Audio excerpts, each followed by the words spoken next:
Bonjour à tous, c'est Kevin Macadi. Le sujet du podcast d'aujourd'hui, c'est comment réussir quel que soit votre domaine. On ira en 5 points très simples.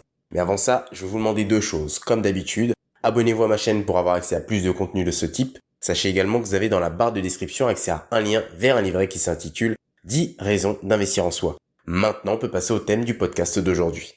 Comme je vous l'ai dit en introduction, aujourd'hui on va parler de comment réussir quel que soit votre domaine. Premier point pour pouvoir réussir, encore une fois, quel que soit votre domaine, ne suivez pas les gens. Faites vos propres choix car suivre la majorité, en réalité, ce n'est en rien une garantie de succès. Et pire encore, si vous suivez la majorité, vous allez vous diriger vers une médiocrité. C'est-à-dire que vous allez faire des enfants à un moment de votre vie où c'est pas nécessaire, vous allez vous mettre en couple, pas nécessairement avec les bonnes personnes, puisque vous allez suivre les critères qui correspondront à d'autres personnes, etc. Il y a plein d'autres éléments comme ça. Du choix du travail, du choix d'effectuer des études, alors que potentiellement vous allez avoir besoin de ces années-là pour faire d'autres choses, pour construire un business par exemple, ou pour travailler sur vous-même, apprendre de nouvelles choses. Il y a énormément de choses que les gens font et qui n'ont aucun sens pour eux-mêmes.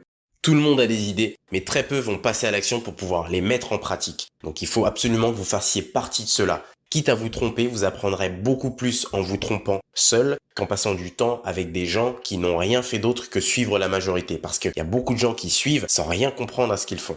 Deuxième point, n'écoutez surtout pas les gens. Souvent dans la vie, lorsque vous allez suivre votre propre voie, des personnes mal intentionnées, voyant que vous êtes courageux, que vous suivez votre propre voie avec détermination, avec courage, eh bien, elles vont chercher à vous faire flancher, en prétextant vouloir vous aider. Mais en réalité, le but de ces personnes, c'est de vous faire échouer, parce que faut bien comprendre qu'il y a des personnes qui auraient aimé avoir votre courage, mais qui ne l'ont pas. Et plutôt que de faire face à cette réalité-là, elles vont essayer de vous ramener à leur niveau. Et il y a une expression que j'aime beaucoup, en une phrase très simple, qui dit « Le faible cherche ce qui te rend faible pour te faire tomber à son niveau, et le fort cherche ce qui te rend fort pour se hisser à ton niveau ». Cette phrase résume à elle seule le type de personnes auxquelles vous allez devoir vous confronter. J'ai volontairement insisté sur ces pronoms possessifs pour bien que vous ayez en tête que ceux qui vous suivent constamment, qui cherchent à connaître votre progression pour critiquer, en réalité par leur comportement, elles ont admis depuis bien longtemps que vous êtes meilleur qu'elles. Alors il ne faut surtout pas tenir compte de l'avis de ce genre de personnes. Troisième point, ne racontez pas votre vie aux gens. Ce que j'entends par là, c'est qu'il ne faut pas s'exprimer auprès des mauvaises personnes. Il faut absolument que vous appreniez à discerner les personnes auprès desquelles vous pouvez vous exprimer ouvertement et auprès desquelles vous devez garder le silence. Il faut absolument savoir auprès de qui vous pouvez vous exprimer ou non. Parce que vous savez, il y a des personnes qui sont négatives pour lesquelles rien ne va jamais et qui n'ont pas d'ambition dans la vie. Et donc ces personnes, elles chercheront à détruire tous les projets que vous allez entreprendre pour se sentir tout simplement à leur place. Parce qu'elles n'ont pas d'ambition, elles n'ont pas d'objectif ou elles ne savent pas comment les matérialiser. Et du coup, elles vont chercher à vous réduire au même niveau qu'elles pour se sentir tout simplement importantes.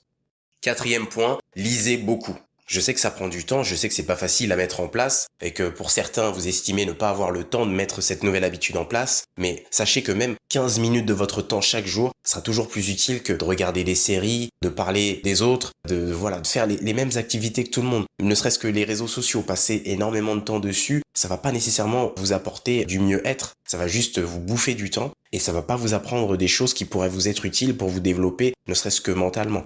Sachez que les livres ne sont pas la seule source d'information que vous pouvez avoir. Vous pouvez également rencontrer des personnes qui ont des connaissances que vous n'avez pas, de la même manière que vous avez des connaissances que ces personnes n'ont pas. Vous pourrez échanger là-dessus. Il n'y a pas que les livres qui vous permettront d'apprendre des choses. Si vous alliez les deux, vous allez gagner énormément de temps. Cinquième et dernier point, il faut simplement passer à l'action. N'attendez pas que les autres vous disent que c'est le bon moment, que ce soit pas le bon moment, peu importe. Les gens auront toujours quelque chose à dire sur vous ou sur les autres, alors faites simplement ce que vous avez à faire. Ne faites pas comme tout le monde. Soyez juste vous-même. C'était Kevin Macadi pour mon podcast. Je vous remercie d'avoir pris le temps d'écouter cet audio. J'espère que ça vous a plu et qu'on a appris quelque chose ensemble aujourd'hui. Je vous invite à vous abonner à ma chaîne pour avoir accès à plus de contenu de ce type. Sachez également que vous avez dans la barre de description accès à un lien vers un livret qui s'intitule 10 raisons d'investir en vous si vous ne l'avez pas déjà fait. Pour ceux qui cherchent à aller plus loin, je vous invite à suivre ma formation concernant la mentalité. Pour les autres, je vous dis à très bientôt pour d'autres contenus. Ciao!